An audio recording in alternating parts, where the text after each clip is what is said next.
our studio. My word, feels good to be home. Back in the good old studio. We're doing a weekly recap from We Are Soccer, and glad to have you along with us. We had a lot of good stuff to get to. We had a full weekend of football. The English Premier League was hot to trot. Some great games there. Chelsea, Liverpool. Did you watch that one? Game of the week, my friends. Everton, Crystal Palace.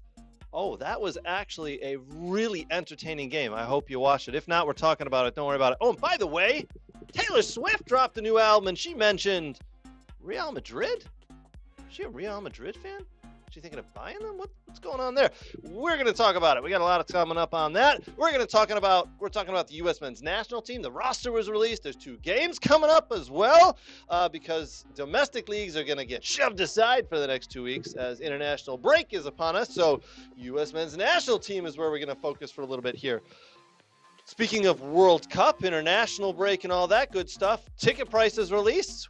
What are your thoughts there? A little expensive? Are you going to be able to go? If you got a family of 5, you need to buy hot dogs, parking, and all that good stuff. Are you going to be able to make it?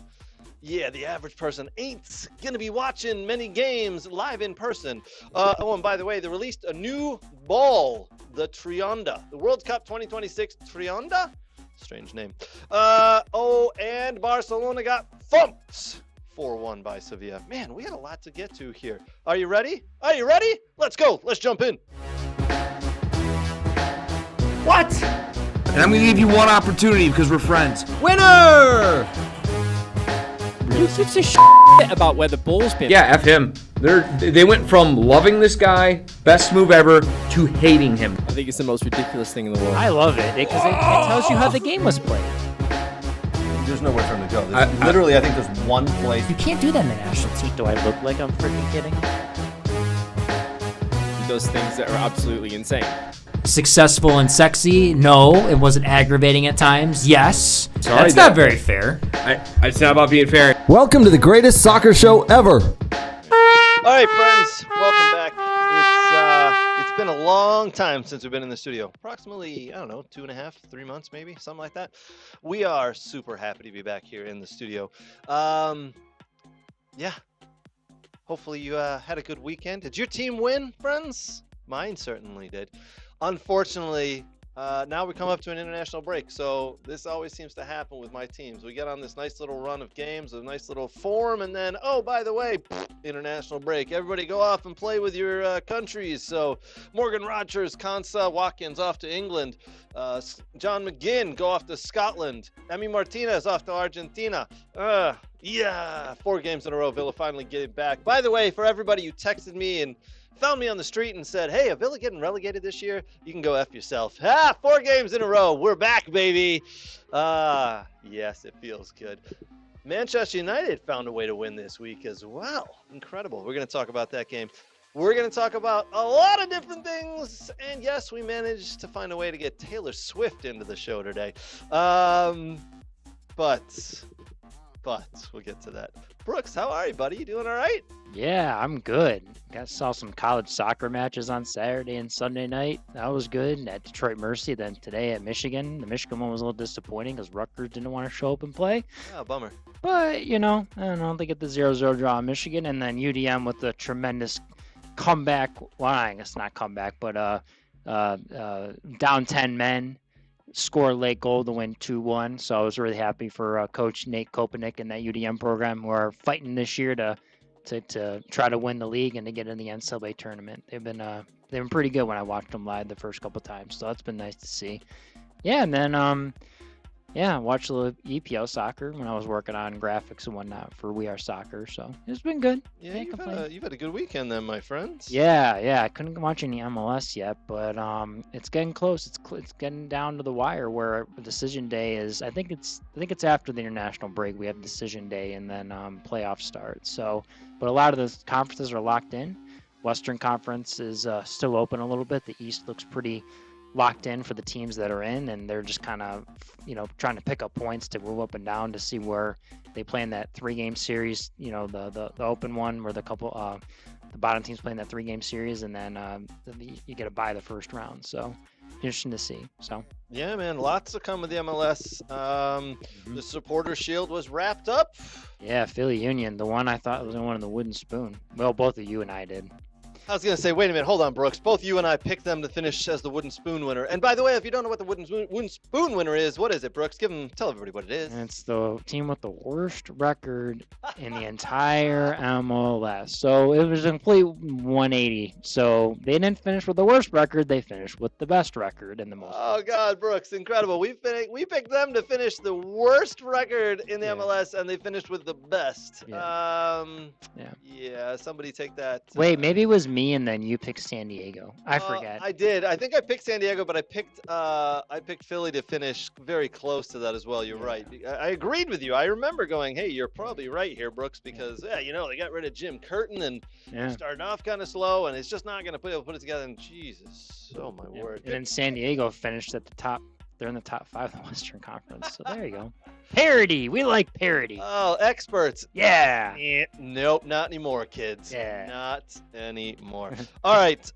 Listen, we got a lot of stuff to get to, but before we do that, I do want to say a big thank you to our partners. A big thank you to Soccer World. SoccerWorld.net for all of your soccer gear needs. A big thank you to Next Level Training. They are the best trainers in the country. They reside right here in Michigan. Lucky us and lucky you. Sign up for their training sessions. And a big thank you to the Michigan Jaguars, MichiganJaguarsFC.com for more information on that awesome club. My kids play for it, and your kids should too. Big thank you to the football doc, Dr. Zachary Atwood. Man, what a good dude he is. If you've been injured, if you are injured, or you just want to do some baseline testing, hit up the football doc, Dr. Zachary Atwood. One of the best dudes out there. He's also a soccer player. He knows what he's talking about. And last but not least, normally we're drinking beer. Not tonight, though, unfortunately. It's a little late. Well, thank you to the Dog and Pony Show Brewing out there in Oak Park. We did another wonderful soccer trivia. Brooks, you held up the flag for We Are Soccer. Thank you so much for that. I did. I wish your father and brother weren't sick. But for a single team of myself, I actually almost – there were only 5 – there were 5 or 6 teams. It's a little smaller this time. But I almost got into the final 3. Good for you, buddy. I did. And if people ever question what you know about the game, I can point to that. And it was like, it wasn't MLS categories and everything. It was like European soccer. Some were guesses. Some were like, I know, like the club logos I was good at. There was a DCFC category. I was going to say, how did you do on the DCFC category? You had to kill it. You had to run the table. I was okay with that one. Actually, the women's national team one I did pretty well in, to be honest. But they only got 1 wrong with that. Really? Yeah. It was a good one. And then the one the pundits category was like, I just don't watch enough European soccer anymore to be like, I didn't even get Robbie Mustoe. That's how bad it was. Oh my gosh. I couldn't even I was like, what's his name? It was like Gary. And I was like, when I turned in, I was like, crap, that's Robbie Mustoe. Yes. I didn't get Ian Dark. And I remember Ian Dark always called MLS games. He doesn't do it anymore with Twellman. I did okay though. I did all right. So you held up the flag for We Are Soccer. We appreciate that, I decently in Bundesliga. Nate would be happy. Oh man, I am so bummed to have missed it, but there will be more. There will be more soccer trivia. Yeah. So look forward to that, and we do those out at the Dog and Pony Show Brewing out in Oak Park. Yeah. All right, Brooks, we got a couple of things to get to. I really want to get to this game, the Chelsea versus Liverpool game here. This was the game of the week. Liverpool go to Chelsea and lose 2-1, 2 games in a row now, I believe it is, for Liverpool, who lose. They lost earlier in the week as well. Chelsea came out and has scored a hell of a goal in the 14th minute by Moises Caicedo. He gets the ball inside of just dribbles about 20 yards. No one closes him down and puts a rocket to the upper corner, and I don't care who's in goal. Allison was injured, unfortunately. He was injured midweek with a hamstring injury, so he came out. That ball wasn't being stopped. Moises Caicedo got some mustard on that. Boom! What a shot. Finally doing what they paid him. This is true. And then Liverpool slowly started to come back into this game. And it took a little bit, but they were creating chances. Mo Salah had one of those games where he was just off. Either bad decision making or just poor efforts. He had a couple of shots in a row where he just put it over the net, over the goal, far and far wide. You're just, what's going on here? It looked like Chelsea and their youth who were marking around him had this plan to just hassle him, push him as far out as he could, outside of the box as they could. It just wasn't the same. And then all of a sudden, Liverpool do get back into it. Ball gets flung in. Isak tries to take a ball down himself and turn, and Cody Gakpo runs onto it and puts it in the back of the net. A really nice turn by Alexander Isak. Gakpo there to finish. Didn't matter who finished this, it landed in the back of the net. And then Estavo at the end of the game. I don't know how Cucurella got so high on the field for this. He's up there. He goes down the line, crosses it in, and Estavo in the back post flicks it in. And Liverpool are at 6s and 7s, and they're all holding their hand up saying, somewhere must be offsides. There must be offsides. No offsides. No offsides. Chelsea get back on track after they lost 3 in a row. So they hand Liverpool a loss, keep the table nice up at the top. Everybody's there. No one's running away with it.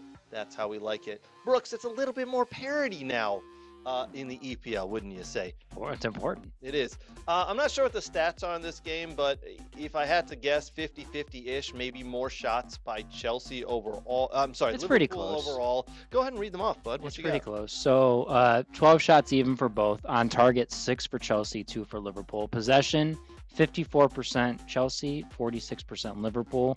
So it's rather close. Corners 7-2 for Chelsea, so they're more on that. So, but it was a fairly close game. Yeah, So and like I said, I didn't know the stats. I said I'd probably about 50-50 and pretty darn right.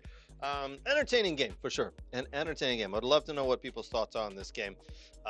Did it live up to the hype? Because for me, I really thought it did. A goal in the final, in extra time to seal it there for Chelsea. So, but there you go. Game of the week. I was entertained. Hopefully you were too. We got a couple of other games we were, let's say, focused on, and we wanted to see. This might surprise you about this one. Look at that. Brooks, that score's wrong. what? Which one? Leeds and Tottenham? Everton and Crystal Palace. 2-1 Everton, right? Yeah, we've got 0-0 on the graphic. bud. Man, Bummer. oh well. It's all right. You know what, though? What we're going to do is we're just going to talk about it without the graphic. All right, listen.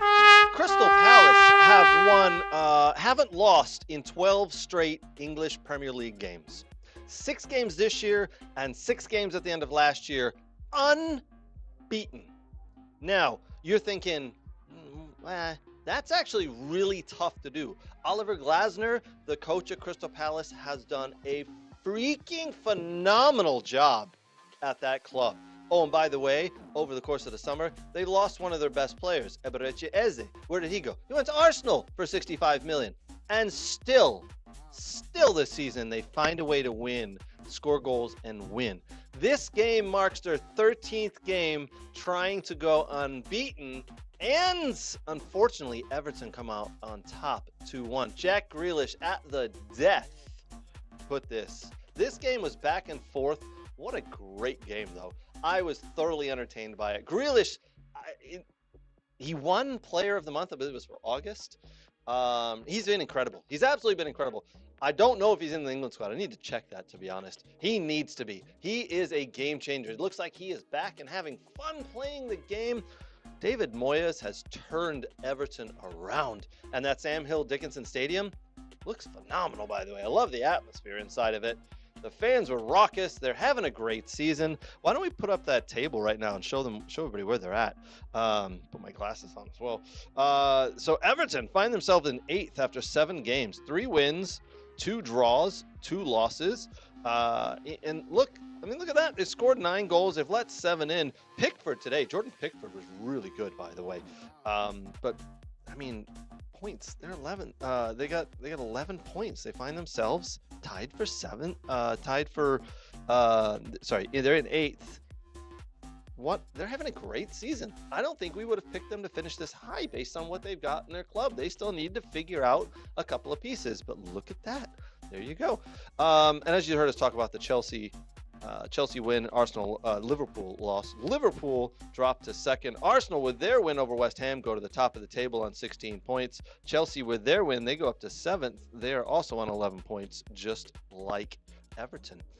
By the way, Jack Grealish, Bellingham, Adam Wharton, and Phil Foden are not in this international window for England. Just to let you know. Bellingham, I think he's been injured. Yeah. Wharton, I think's injured as well. Yeah. Or hasn't been playing too well. Jack Grealish needs to be. Yeah. How is he not in that? How is he not in that group? I don't know. That's incredible to me. He was player of the month in the Premiership, creating goals, scoring goals. That's something we need to talk about at some point here. Yeah. Maybe the next episode we do there, Brooks. Anyway, let's go through some of the other scores that we have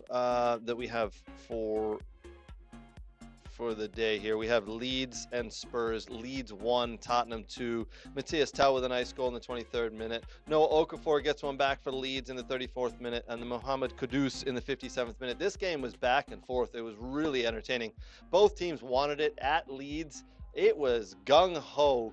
I don't know what the stats on this one either were, but I tell you what, I was really entertained watching this. Yeah, it was an up and down one. I had that one going on in the background when I was listening and working on stuff. So let's see the stats here. We have Leeds actually dominating stats. So 16 shots for Leeds versus 9 for Tottenham. Wow. 4 shots on goal for Leeds versus 3 for Tottenham. Possession 57% Leeds, 43% Tottenham. 4 corners to 1 for Leeds. So there you go. Yeah, I mean, listen, Leeds, newly promoted team. I'm thinking based on how they've been doing, if we go back to the table again, they could really find themselves in the Premiership for another couple of years here. Up at 15th all of a sudden. Look at that. 7 games, 2 wins, 2 draws, 3 losses. For a newly promoted team, that's not that bad. You should be happy. And yes, unfortunately, you lost to Tottenham here 2-1. In the end, a goal that went through by Kudus went through the legs of the defender into the near net, but really well played. I guarantee, Brooks, that if Leeds play like this against a couple of the other teams, we'll call them other teams, Sure. the Brentford, the Nottingham Forest, the Burnleys, the West Hams, the Wolves, and even Fulham, who are down right now, that's 3 points. You put an effort like you put in against Tottenham this weekend against those other teams, that's 3 points on the board, and you're going to find yourself, 12th, 13th, 14th, and guess what? That's safe from relegation. Yeah. I'm impressed by Leeds. Yeah. I mean, I'm impressed by all 3 teams that have come up, honestly, besides Burnley, right? Burnley's kind of shifted back down the table a little bit, but A little bit, yeah. Sunderland and Leeds, I mean, Sunderland, that's their first loss since their first game for Sunderland. Yeah, let's talk about that one next, actually. That Yeah. Sunderland Manchester United game. Sunderland, in the first 6 games of the season, actually looked like a legit team, and they didn't look like a newly promoted team. Yeah. This is the first game, and it's no slight on Manchester United, by the way. When I I mean, that new goalie started, he looked actually pretty good for Man U, so it Yeah. seems like maybe they've solved the goalie issue. I was really hoping Nate was going to be here because I know what his comment would have been. His comment would have been, "Yeah, our new goalie, he played well." Yeah, he's a find. But here's the thing. Yeah. He didn't have much to do. I think he had like 2 saves to make. Yeah. Rarely got the ball. He was rarely involved. Sunderland, for the first 6 games of their season, they looked like a really good team. They looked like they'd put it all together. They'd figured it out. Now they go to Old Trafford, and yes, it's 80,000 in front of you, and the noise is coming down. They looked like a newly promoted team. They looked like they couldn't put passes together. It looked like they were just out of their depth. And again, no slight to Manchester United when I say this, but Sunderland, in my opinion, finally looked like that newly promoted team that we were expecting to start the year out seeing. Manchester United seemed to put it together. It was very interesting, the selection that Ruben Amorim made, because I think he made a couple of selection choices here based on he thinks this may be his job at stake. Yeah. Cunha sits on a bench. Go ahead, Brooke. Sorry. I can read the lineup for you. Yeah, go for it. Read me that Manchester United lineup. Yeah, so it's a 3-4-2-1 according to what I'm looking on Google here that they have.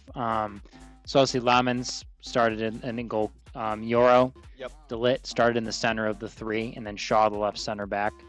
Diallo as the right wing back. Casemiro in the midfield. Yep. Fernandez right next to him, which is interesting because you kind of want 2 holders that cover ground and actually defend. Yep, which both of them don't. Yeah. But it worked out extremely well this weekend for It them. did. If they would have played against a more attacking team or a team Yeah. who likes to hold the ball more, Yeah. that was Yeah, right. not the team you wanted to go with. But go ahead. Yeah, Delotte played left wing back. Embuemo was there as the player. The 2 guys underneath, one of the 2 underneath. Mount was the other one, which I think is a good choice because I think that's a good position for him. That's a good position for him. It's interesting to see him, and he got a goal, by the way, a really nice, really well-taken goal. I don't know if you watched this one, Brooks, but Manchester United could have been up 4-0 inside of the first 20 minutes. and Sunderland made a sub around the 25-minute mark or somewhere like that, and they switched up their system. They actually went from a 4-back to a 3-back to match. Yeah, and it worked out well. From then on, it was really well. If they would have started like that, might have been different. This would have been a way more entertaining game for me. Yeah, and then obviously Sesko started at center forward. So I mean, I don't mind the two holders. I wouldn't do again if I was him. I would probably do Mano and someone else that can cover ground. But that's just me. Yeah. No. Listen, I'm not. Again, not criticizing at all Manchester United, but it finally looked like Sunderland. They just could not put it together. They looked like that newly promoted team. Congratulations, Manchester United. You saved your manager's job. Congrats. For another week. Another week. Well, 2 weeks because we're on international break. But here's what I think would have happened. If Manchester United were at home against Sunderland and they lose, I honestly think Amarin could have found himself in a taxi cab back to Portugal. Get out of there. You're gone. He would have gotten the sack. The old tin tack sack, as they say. Because then what you do is you got 2 weeks of international break. The players go away. You can find a new manager or promote someone within and then figure things out. Yeah. But he doesn't. He staves off being sacked. He's in a job for at least another couple of weeks. I think they'll stick with him. They do have a tough run of games coming up, though, from what I remember. So, I'm not trying to pivot too hard off this. So I'll just make this quick. But there was a rather big sacking in the UK Premier League for coaches, or in the not in England League, but in Scotland. Russell Martin got sacked at Rangers. They haven't won a game yet. I think they've all tied and lost. A buddy of mine who played for Rangers in the youth days made a call to the club and suggested a coach that got hired by another Scottish Premier League team. Where do you think that coach is at right now versus Russell Martin, who they hired at Rangers? Celtic? It's not Celtic. Oh. They're one above him in the table now. Oh, I don't know the table. Who is it? Hearts is in the lead. Oh. My buddy suggested the manager Hearts. He'd be like, this would be a good guy for you. I think it'll be good. And Rangers went with the Russell Martin, the player that played for him that the fans love. They made the wrong signing, and boy, they're like down towards the bottom of the table. They're Rangers, and Hearts are in first. So funny how that happens, right? Oops. Kind of sounds like they're in the Man United of Scotland. Yeah. Oopsie. Yeah. United of Scotland. Yeah. I like it. All right, couple of other pieces to get to here. Let's get back to our little graphic that we had, Brooks. EPL scores. There we go. All right, couple of the other scores we'll finish up with as we talk about the games here. Arsenal 2 over West Ham, 2-0 there. Arsenal back to the top of the table, as you saw. Good game for them. The only bad thing is Martin Odegaard injured again. First player in Premier League history to be substituted in 3 consecutive games in the first half. Wow. So 3 games in a row in the first half he substituted due to injury. This time it looks like he sprained his MCL. So they should rest him. Yeah, they just need to get him healthy because I think your season actually relies on him. Aston Villa 2, Burnley 1. Villa comfortable until the last couple of minutes where Burnley poured it on. Got a goal and almost got another one, but Aston Villa, Daniel Malen, 2 really well taken goals, by the way. Really, really nice goals. Hopefully this spurs him on. Daniel Malen's a Dutch player who goes off and plays for Holland and just is a superstar. Comes back to club and I'm hoping these 2 goals really spur his season on and he can put a couple more balls in the back of the net. Wolves 1, Brighton 1. Brighton leave it late on this one. You would have thought, even though it's at Wolves, Brooks, you would have thought Brighton would have come away with the 3 points and would have had this game in hand. Yeah. Not to be. Yeah. They're just not starting off well. You need to beat these bottom teams because when it comes to later in the season, when you should have beaten these teams and gotten 3 points and things get close, because you don't want to find yourself in that 15, 16, 17 range where it's like, ooh, we need to pick up those points and we need to do well. So. Well, I'll give you an example. Yeah. Villa last year found themselves in 6th, right? And we needed a draw or we needed a win at Manchester United on the very last day. And we just needed a draw, to be honest, and we couldn't even get that because we lost them earlier in the year. We gave up a point here or there to certain teams, and it comes down to that final day. And if we would have finished 5th, we would have gotten into the Champions League. But we didn't because we finished 6th. We lost the last game of the season. We end up in the Europa League. And there's a big difference in money between those two leagues. So you're right. These points, and that's essentially Brighton dropping 2 points at Wolves. Yep. That could come back in the later part of at the end of the year. They could pick it up and they could be fighting for Champions League or Europa football. And Yeah, they got a lot of shifting at that club because there's a lot of front office Really do. movement going on, with the sporting. I'm not the sporting director, but like maybe the GM or someone. There's been guys leaving and then picking guys up and everything. So Yeah. I don't know. Maybe it's a sign of good times for you because your Spanish dude left. yeah, well, The guy they brought from Sevilla or whatever, didn't he get fired? yeah, he just The recruiter. shifted within the company. He is now a consultant for the Aston Villa owners, but Oh. not so much president of He football wasn't hitting anymore. on the targets needed for the players you need. He was not. He Yeah. was not. So Monchi out at Aston Villa. Let's move on. Newcastle 2, Nottingham Forest 0. Big Ange Postecoglou at Nottingham Forest, newly in there. Looks like he is having a little trouble. His words today is, "I love a challenge." He's certainly got a challenge on his hands there.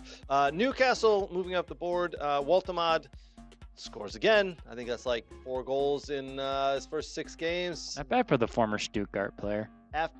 Of all the strikers that moved this summer, Nate didn't think that was a good one, Nate honestly. didn't think that was a good one, but so Woltemade, Goiquieres, Benjamin Sesko, Isak.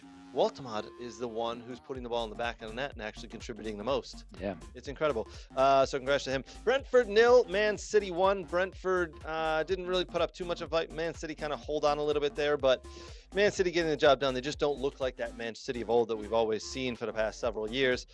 It's going to be a little bit of a struggle. I just don't think they're going to win the title anymore based on the way I've seen them playing. They just have not put it together. By the way, that is Pep Guardiola's 250th win As a manager in his career. as a manager in the English Premier League. Oh, wow. Do you know what he said when he was told afterwards? You know how he said he was going to celebrate? What do you go celebrate with his wife? That's good answer. But Okay. no.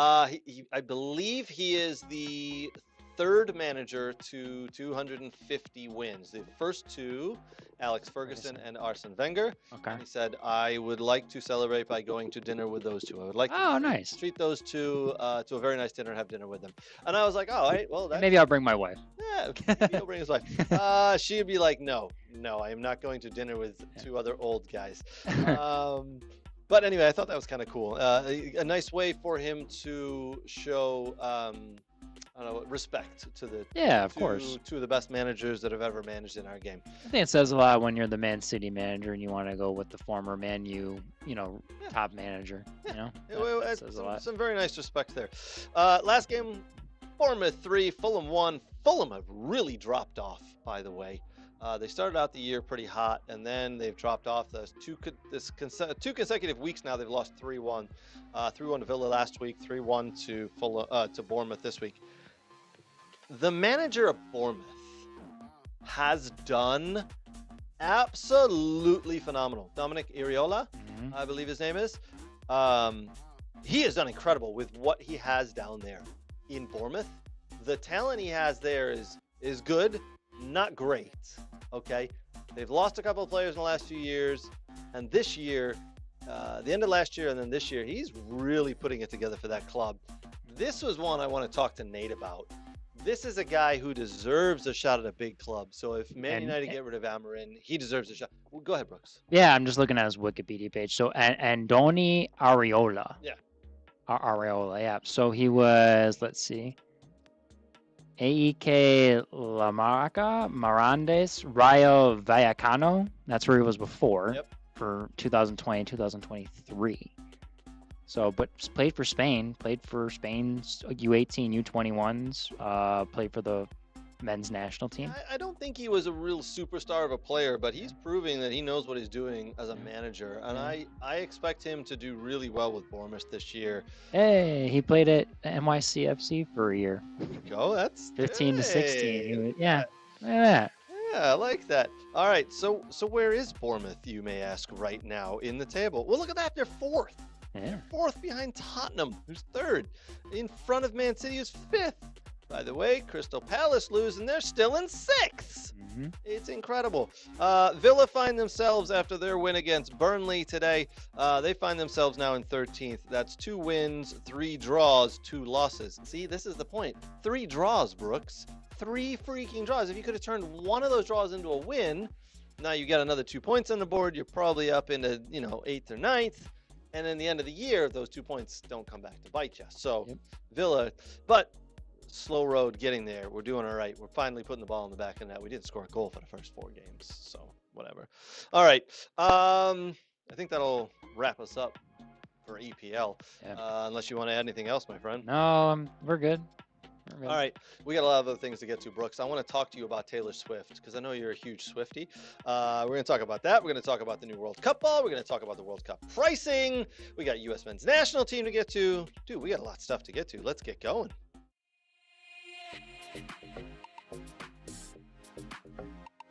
All right, Brooks. We're at our favorite store, Soccer World in Rochester. We're just going to do some light shopping. Nothing big.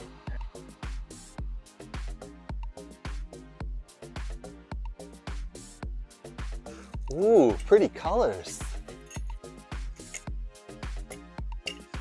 Oh, and one of these too? Ooh, Germany. Nate would like this. Hey, Brooks, look at all these. Look what I got.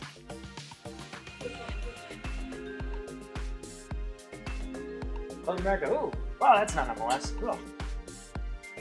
Socks? No.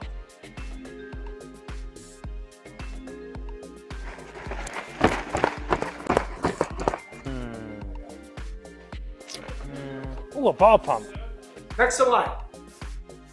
Sir, you're next. Right. That's a mannequin. You know that. Huh? Oh, Mannequin. oh. Sorry, sir.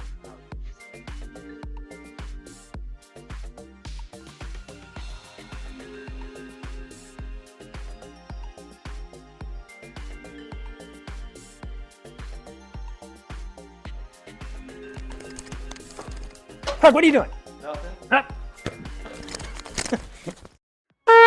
All right, a couple of different things we got to get to, but one I'm kind of dying to talk to you guys about: Barcelona versus Sevilla. Sevilla at home today versus Barcelona, and you'd think, all right, well, Sevilla have been doing all right, but Barcelona, man, okay, they played really well in midweek in Champions League against PSG. They lost, but 2-1 to the Champions League winners from last year. Okay, Barcelona leading the table, playing well. Hansi Flick has Barcelona doing Barcelona things, and you're like, ha, Sevilla, who are you? You've got nothing. You're not going to get in our way. No, Sevilla, holy moly, had a first half. They were up 2-0. Only Mr. Marcus Rashford could pull them back and make it 2-1 late in the first half. But I tell you what, Sevilla missed, and I'm not kidding when I say this, 5 easy chances in the first half. They scored 2. They missed another 5. 5. There was one player who could have had a hat trick. He just kept flicking the ball or mishitting it. It was incredible.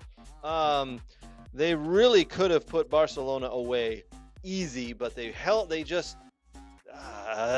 this is what happens when you don't have the right finishers and they don't do their job in the box. 2-1 at halftime, and then you come out in the second half, and Barcelona had figured out a couple of things, and all of a sudden they start clicking, and Barcelona start going at it, and Jules Koundé is brought down for a penalty, and Mr. Lewandowski steps up. He does a stutter and a hop, and he kicks it and misses. Just missed the goal altogether. Listen, albeit for me, someone standing here to give advice to Robert Lewandowski, someone who should have won a Ballon d'Or, has played multiple games for Poland, and has scored hundreds of goals in his career. But I'm sorry, the little hop, skip, and a jump and a step and whatever you want to do before you take a penalty kick has got to stop, man. You're a striker. Step up, pick your spot, smash the ball, buddy. I mean, I was almost embarrassed for you at how poorly he struck the ball.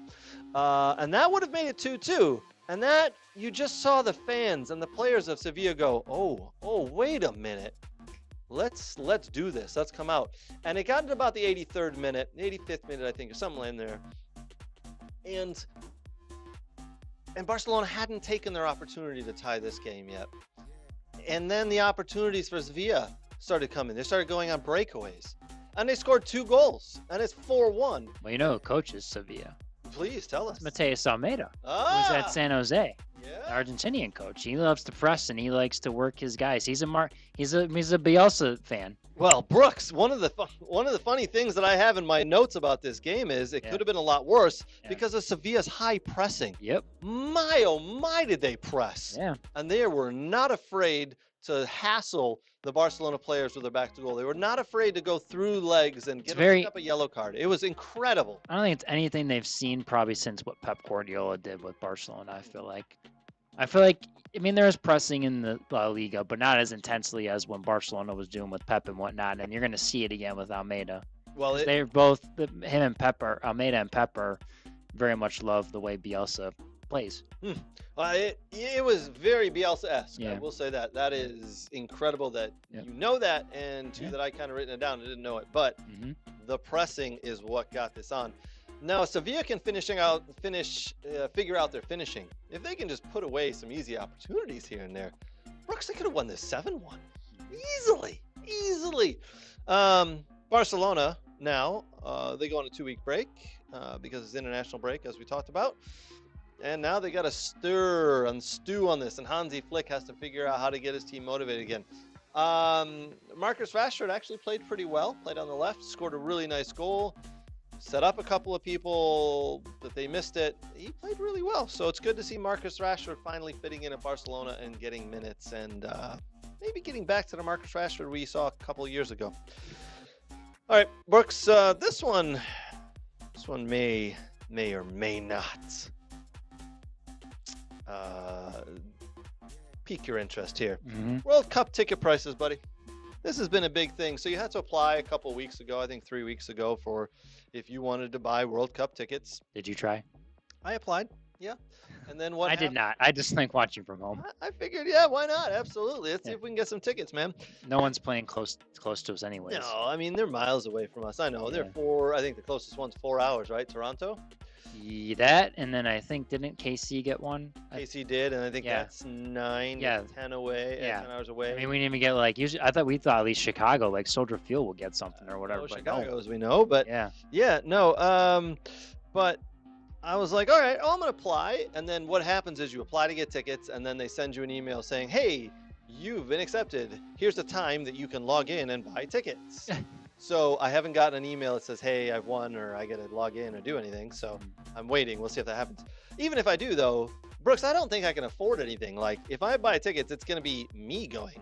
Just me. What's category 4 in the nosebleed section? Oh, yeah, that's super high, yeah. Oh, yeah. You're nosebleeds. So if you want to go to the Mexico opener and you want to sit in the nosebleeds, it's going to cost you $370. You want to go to the Canadian Open, Canadian game that opens up the World Cup, $355. Is that Canadian money, though? Oh, I don't think so. I think this is American. Okay. Yeah. It might be in your favor, you know? But if you wanted to go to the game that opens up here in America, that's going to cost you $560. Now, all right, we're not going to go to any of the 3 openers. Okay, we're not going to go there. But if we want to go to a random group stage, I don't know, let's say Ecuador against Saudi Arabia. Yeah. Random game. Yeah. Your tickets in the nosebleeds are going to be anywhere from $60 to $140. I can afford a $60 ticket. Sure. Do I want to go to a World Cup game that's several hours away where I have to pay a hotel and all gas and all that and pay $60 a ticket to watch Ecuador versus Saudi Arabia? No, I don't. No. That's what people aren't going to quickly understand what this World Cup. I don't know how it was the last World Cup in '94. I mean, everywhere they were everywhere too. Yeah. But I don't know if it's the same way where they're keeping teams close to one area of the country, so when they're traveling, that fans can stay in one area and it's drivable. I don't know if they're shifting everyone around. I mean, I'm sure they're shifting everyone around so hey, you guys on the East Coast can see this team. You can see them on the West Coast, and you can see this team in Canada. You can see this one in Mexico. It's not affordable for anyone. It's not. It's unless not you have a affordable. lot of money. It's not convenient. It's not anything. Yeah. But should we have expected better from FIFA? No, because honestly, and like this all goes back to, I mean, what everyone's fighting now in Congress, and it's ticket scalpers and fees for Ticketmaster and everything. It just goes back to this, because this all stems from the fees they charge and the scalpers and everything. They just need to figure out a way to fix this, because it's not just for FIFA, it's for every American sport. Doesn't matter if it's football, basketball, hockey, whatever it is. Everyone's getting screwed on all these because these the fees. So it's just not fun to go to a sporting event anymore, because it's ridiculous. The ticket you have to pay, then you got to pay for parking, and then you have to pay for food and beer and a hot dog, which is a crazy amount of money. Oh, yeah. And I mean, like, listen, again, we shouldn't have expected better. We should not have expected FIFA to go, oh my gosh, you're right. This is the game of the people. Yeah. This is, we want everybody to be able to go see these games. FIFA is a business, and we know they're a corrupt business. They're horrible. If you thought they were good, you're sadly mistaken. Well, for me, They want to just drag in as much money as they can. They want to pay off as many people as they can. I'm wondering if this is CONCACAF that wants all this money. That's a good thought. And Because 3 federations are hosting, and this could be game-changing, as they talked about. Could be. could be. This isn't helping any of this stuff. And then obviously, our president saying, hey, if cities aren't up to code and safe enough, he can't move them. FIFA decides when they move. Right. He cannot do that. But it's this was the ever-changing, game-changing World Cup, and that's gonna push soccer to the next level. And I don't know if this is really doing that. I mean, I agree. I mean, in our group text, Nate said, that's why he loves going to FC Cincy games, because they're affordable. This isn't affordable for the average fan that wants to get into soccer. They're like, you're just trying to take my money like everything else in this country. Well, if we think about people here in Metro Detroit, Brooks, people around here are not going to travel. There'll be a small percentage of people that have the money and will travel to Toronto. Sure. We'll travel to New York. We'll travel to Atlanta, Kansas City. Yeah. Name a city that's hosting a game. Yeah. They will travel to watch. Are they going to be able to see some of their favorite teams of U.S. men's national team, England, Italy, you name a big Germany. team, right? Germany, Spain, Yeah. Portugal. Are they going to be able to see those teams? Argentina? No, they're not, because unfortunately, the big wigs are going to be able to, the really fat cat rich guys are going to be able to see those games, and that's it. But what's going to draw the average fan here in Metro Detroit in, I believe, is just the TV, the coverage, and make sure the coverage is good, and make sure Sure. it shows well. I want to see the game show well. I want to see people who Well, are- watch parties, like Yeah. if downtown, and in the plaza area, if there's a big screen out there and they're sitting in the Right. park or whatever watching, like a lot of the cities do. Chicago does it, Kansas City does it. It's going to be interesting in that. Now, kind of transitioning here. Stick with me for a second. I don't know if you remember that darn 2010 World Cup, which was in South Africa. South Africa. Well done. There were two things for me. Two things that ruined the 2010 World Cup. Ticket prices? No, because I couldn't. Oh, time of the matches. No, good. I like Because where I you're know going. time of the matches is an issue for this one, for European countries. Yes, and they are going to be shifting some of the times here for the European, Yeah. but no. One was the darn vuvuzelas. Oh yeah. I freaking hated those things. But I could mute the TV. I could mute the TV, and I didn't have to hear those darn horns, right? Those damn horns. Someone had it at my kids' game today. I wanted to find that guy, and Detroit Mercy, the guys were saying they should do Boo Boo Zayla night. That's where they were. oh god, don't do that. Oh god, that would annoy the hell out of the players. The vuvuzelas sucked. But I could mute my TV because I was watching it here in the USA, and Sure. great. The mute, so I don't have to hear that Yeah. humming. The other thing that The weather. No, it was actually because it was in the summer here. It was a winter there. Oh, Still correct, fine. correct, yes. The ball. Oh, that was Oh, the one. That was oh. the Jubilani, where like Forlan loved that thing because it would just move so much on his free Yeah. kicks. So Wasn't he the leading goal scorer of that I tournament? think so. I can't remember, but here's why the ball sucked, because you could tell in the first 2 or 3 games you're like, something's off right now. What is going on? So people would come from the Premiership or from Serie A or from the Bundesliga, Yeah. and they play with a ball where it's got stitches in there. That's got the right amount of stitches and Yeah. panels. Yep. The Jubilani had like 3 panels and no stitches. Yeah. So when they curve the ball, the ball doesn't catch the air. So it instead of it doing knuckles. this, it went. Rup. Yeah. Didn't it knuckle? It pretty much just went straight, knuckled, yeah. But if you think about, like, when I kick a ball, I don't ever kick a ball straight. It's always with a curve. That's just that's the way you learn to kick. So the first couple of games, the first game in particular, I'm watching. I'm like, man, what a terrible cross that was. That was terrible. Man, these guys must be really like nervous.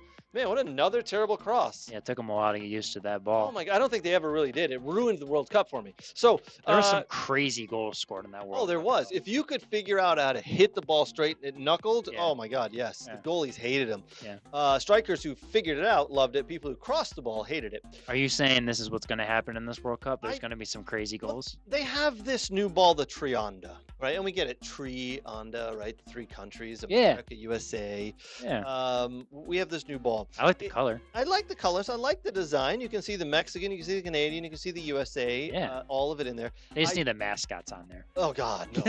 What were the mascots' names again? It was the eagle, the moose, and the jaguar. Yes. I just know the animals. I can't remember the names. Yeah. But I just hope FIFA and Adidas learned their lessons from the Jubilani, and they said, okay, we need to have so many stitches and panels in the ball for the ball to be able to catch air, because if you change the ball again, it's going to ruin the World Cup, and that's something we don't want. I don't want to see someone go to cross. Like it was bad watching David Beckham try to cross a ball and it just go way off to the side, and you're like, what the hell's going on here? Why did you do that? Well, it was the ball. I don't want to see people who are artists not being able to have the right tools, and the soccer ball is the right tool. So I hope the Trionda is designed and it flies well, and they've tested it correctly. It needs the right amount of stitches to catch the air to spin in the air. I'm trying to read up on this thing to see. The Trionda? Yeah, just that they say the ball, how it's made up and whatnot. Yeah, I just really hope that I really hope it has the right amount of stitches and panels. That's all it is. Just have they tested it? Please, Adidas and FIFA, tell me. Let's see here. Here we go. The ball, this is from FIFA. The ball's vibrant design features a red, green, and blue color scheme that pays homage to the 3 host countries that we talked about, while a brand new 4-panel construction with fluid geometry replicates the waves referenced in the ball's name. These panels connect to form a triangle in the center of the ball in a nod to the historic union of the 3 host nations. So it's a 4-panel ball. You've got me concerned. Okay. You've got me concerned until I see it in action. Here we go. We'll read more here. The Trionda boosts several key performance innovations. The 4-panel construction incorporates intentionally deep seams, creating a surface that produces optimal in-flight stability by ensuring sufficient and evenly distributed drag as the ball travels through the air. Additionally, embossed icons that are only visible up close elevate grip when striking or dribbling the ball in wet or humid conditions. Okay, a lot of words for me to go. I need to see it in action. Not a lot of stitching in the photos, but it looks like there's much more than the Jubilani. Yeah, it does. It really does. And the Jubilani looked plastic and garbage. So, man, what if we get a ball that just sticks to guys' feet and they can't dribble right? Oh God, could you imagine? Oh no. Yeah. And like they're trying to break away and then they get stuck and then there's a transition. Brooks, that happens to me occasionally. You know, I go out and play and all of a sudden we're playing with a ball and it sticks to your foot and you end up running over it and you're like, oh, I forgot the ball. Yeah. And the defender runs away with it and you look at the other defender and you go, the goalkeepers may favor this ball, honestly. If it's good for moisture conditions, it might be better for them to catch the ball. This is true. So that'd be interesting. There might not be a lot of rebounds. Yeah. Listen, it's gonna be interesting, but I just hope I hope they've tested it. That's all I'm gonna say. I just really hope. Well, you have to test the soccer ball. They didn't test the Jubilani, I don't think. They just said, "Well, look at this." Anything that gets put into production, you have to test. Yeah, it's 2025. I would hope so as well. And don't test it with AI. All right, Brooks, we got a couple other things to get to here. The U.S. men's national team, and then Taylor Swift. I know you're a big Swiftie, so we're gonna get to that real quick right after this.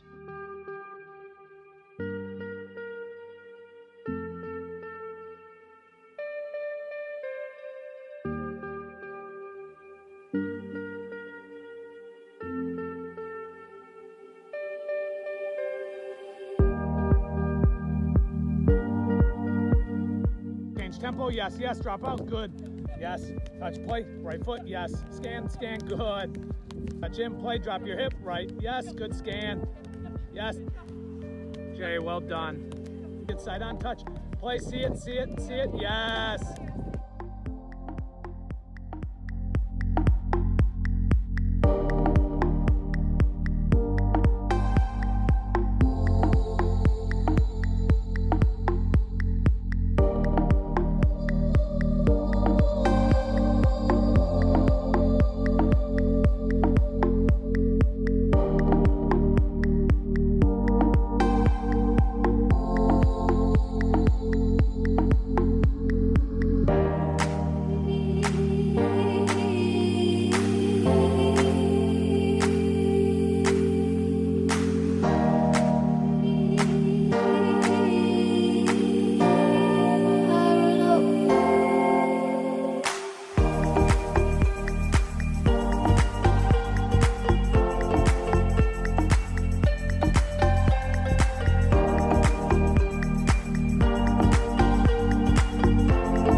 All right, friends. Thank you again to our partners. Very much appreciate them. Soccer World. You can find all of your soccer gear needs at soccerworld.net.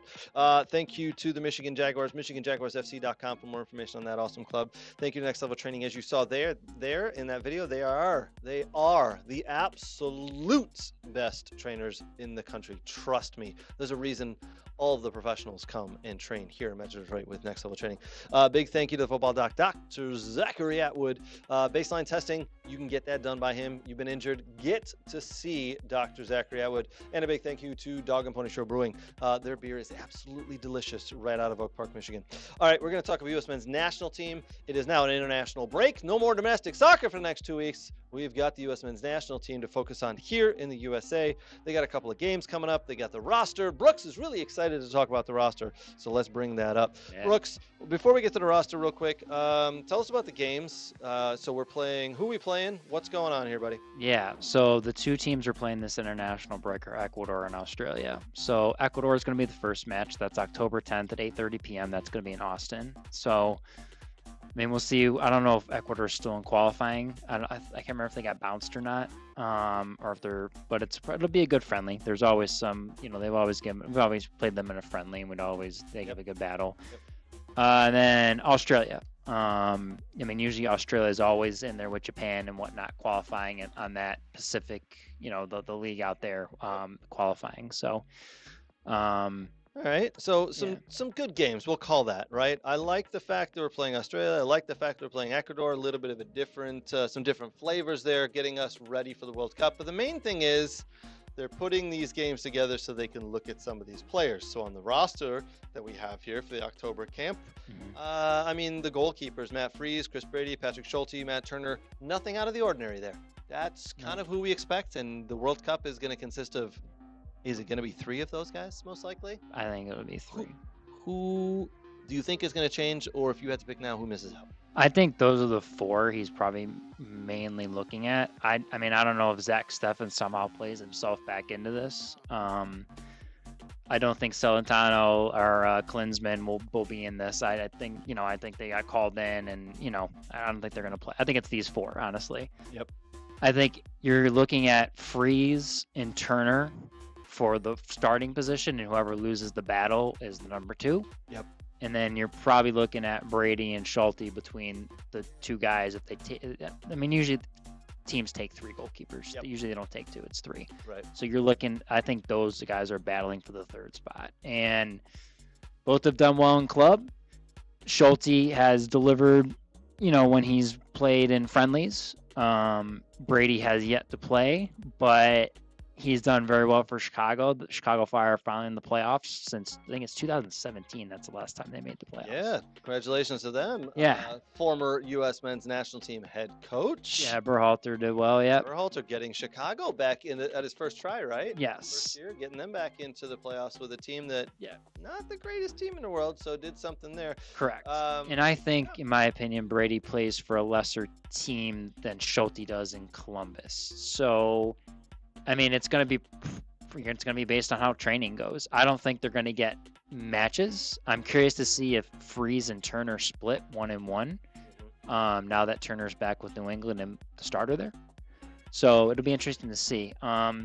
Maybe Brady and Schulte play more during the January camp when the international guys don't come in. I mean, I'm sure that's probably a look to see who's going to be my 3rd string goalkeeper, but I think those are the 4 you're looking at that are going to in competition. All right. As you can see, defenders he's brought in this camp.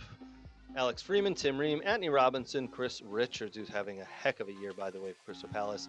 Mark McKenzie, Miles Robinson, Max Arfston, Cameron Carter-Vickers. Mm-hmm. What do you like about those? Who's missing? What's your thoughts on the defenders you brought in? I don't mind it. I'm not a Mark McKenzie fan. I don't know. I like Richards. I like Robinson. Everyone is poo-pooing Tim Ream. Listen, he can still pass the ball and play well. If he's the 4th center back and you need him for a certain game, to play, if he's not going to be the starter, I definitely think Richards is a starter. Who's going to start next to him? That's the question. I'm not a big McKenzie fan. Let's see what Carter Vickers does. He starts for Celtic. Celtic are 2nd at the table in Scottish Premier League. So That is a good one. Arston's probably the backup to Anthony Robinson, if we really want to look at that. So, is he the number 2? Joe Scally's not in here. So that tells me that it's Freeman and Dest, which I think are the 2 better ones. I know Scally starts for Gladbach and everything, but when he's played with the national team, I just think he lacks a lot going forward. I thought he played well in the last camp, the last international break. I thought he did well. Yeah, he was okay. I'm surprised he didn't get a call in. He played in, was it Gold Cup he played in? No.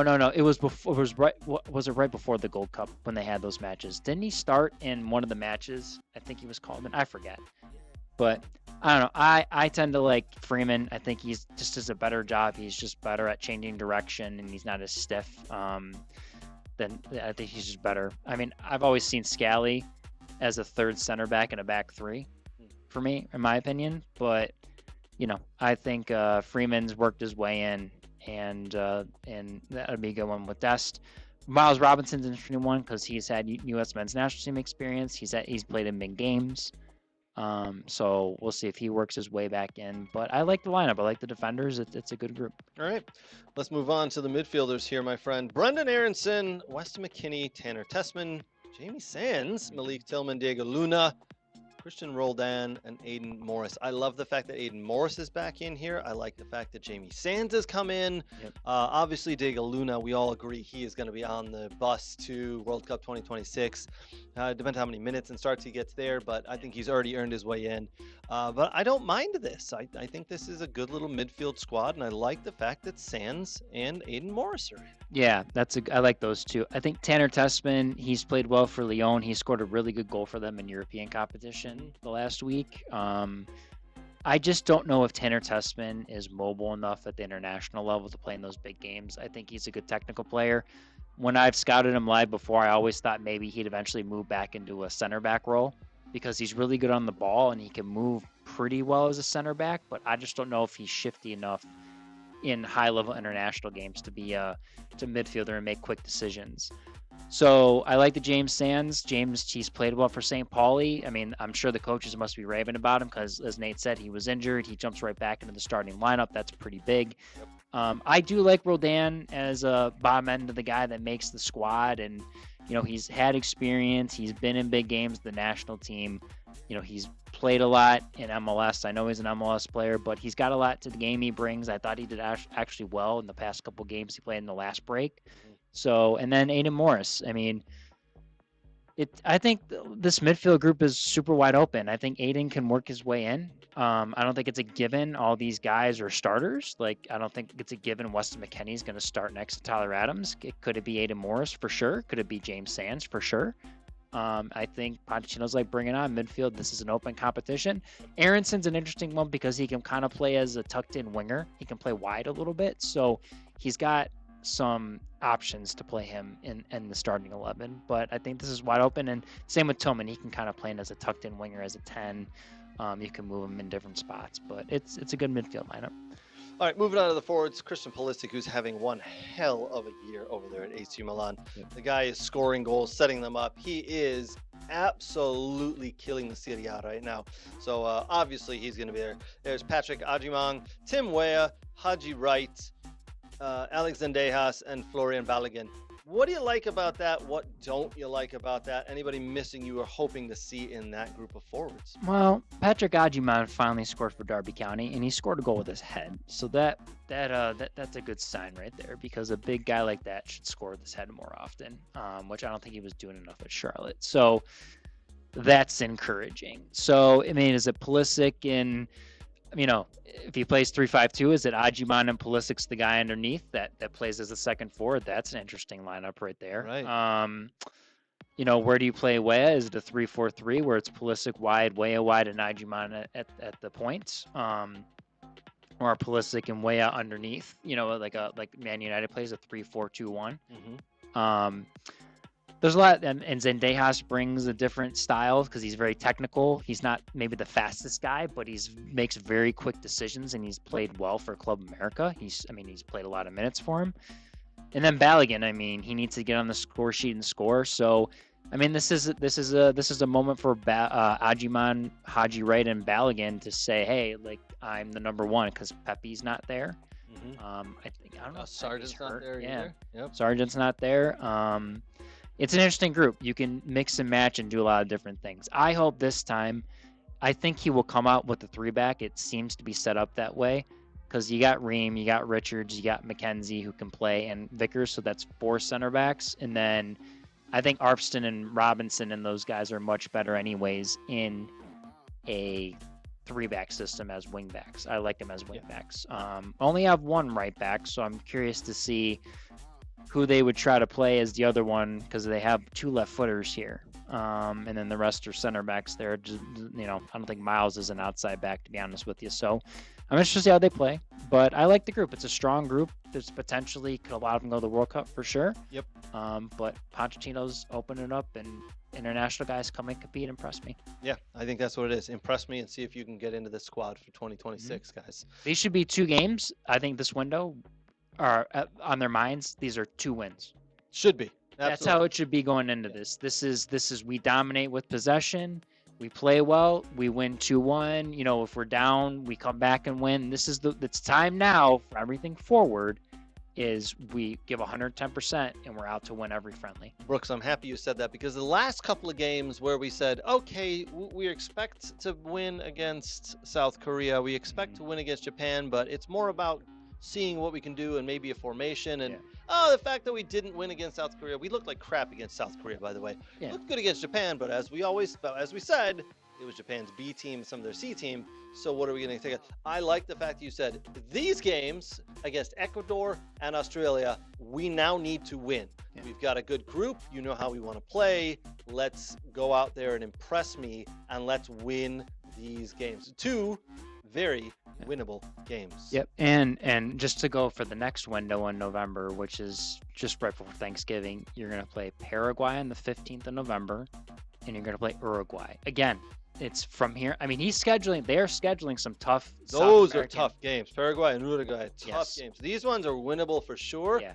Those ones really tough. Yeah, you want results in both though. Draws or you win 2-1 or something. But the matches besides probably January, which is never strong. Unfortunately, that break you're always going to play like a mid to lower Trinidad and Tobago and or someone or you go to Croatia or Bosnia Herzegovina, or something. But this one and then the January one's going to be but the one in March or the 1 or 2 more you have in the spring, early winter, that's the important one where you need to get results and look like you're doing well. Agreed. All right, well, we'll do a couple of videos. We'll go live when we talk about these games as they come up here. Brooks, we got one other topic to get to today. I wanted to chat with you about, my friends. I'm sure you were standing out at the record store at midnight on Friday. They still have record stores? No, no, they don't. Yeah, they do. People like vinyl. Do they? Yeah, they do. They still. I don't know if you wait at the record store anymore to get the newest album, but you're dating yourself. I am. I just pictured you waiting out there in the cold, even though it's like 65 degrees at midnight now here. I'm just going to get numbers from all the Swiftie fans. Yeah, well, you're just picking up the girls. You're picking up the Swiftie fans. Yeah, okay. But the newest Taylor Swift album did drop on Friday. I heard it was midnight. I haven't even heard any of the songs. I knew the album was dropping because everybody, if you hadn't heard, you're living under a rock type thing, right? Is your daughter a Swiftie? No, they don't. My wife and daughter actually don't like Taylor Swift. Really? I know. Huh? I don't mind the songs. Don't get me wrong. No, some of her stuff's not bad, honestly. Hey, I don't mind it. It's ill overplayed. Every album is better than the previous album. I mean, that's just people in love with Taylor that she can't do anything wrong. But she's a cool person, don't get me wrong. Yeah, a lot of the songs sound very similar. They do, but they're catchy. I'm okay with that. Some are very catchy. Anyway, Taylor Swift, well, she dropped her newest album, and there's a Real Madrid lyric on there? Like, how is there a Real Madrid? So here is the actual lyric.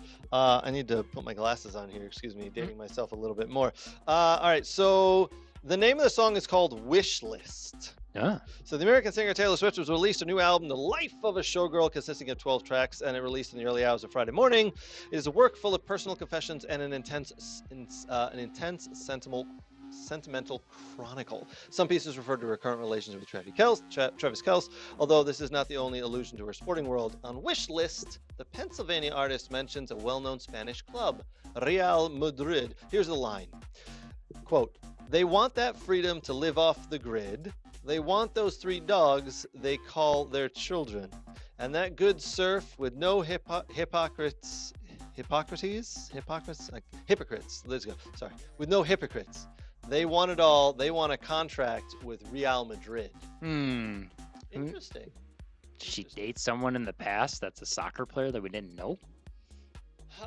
Because usually she kind of, I mean, listen, it's not just her. Singer-songwriters always incorporate very personal and emotional things. I've seen, I mean, you're a music guy. I like, there's some talk shows that have been, I love the Goo Goo Dolls. One guy interviewed Johnny Resnick and his bass player, and I like to watch that stuff. And guys talk about the music they make and how there's always some type of something from their life or past. The connection, right? There's a connection because you have to have that emotion to make it mean something, right? Unless you're some rapper that just, raps about something weird and, I don't know. Maybe she dated someone, Harry Styles. I think he's into a little bit of football. Maybe he dated. Maybe he's a Real Madrid fan. I would love to see two dudes and Killer Tunes break this down and dig a little deeper. Shout out to one of my favorite podcasts, Two Dudes and Killer Tunes. I don't know if do they break down Taylor Swift stuff? I feel like it's more rock. It's music. Yeah. Put it that way. It's music. So I don't know. So give those guys, Two Dudes and Killer Tunes, a listen, download as well. But hey, you know what? Our sport is absolutely making it huge that we're now on a Taylor Swift album. Yeah. We made it, Brooks. Soccer has absolutely made it. I think we made it before Taylor Swift, by the way. But, I thought Oasis was when we made it.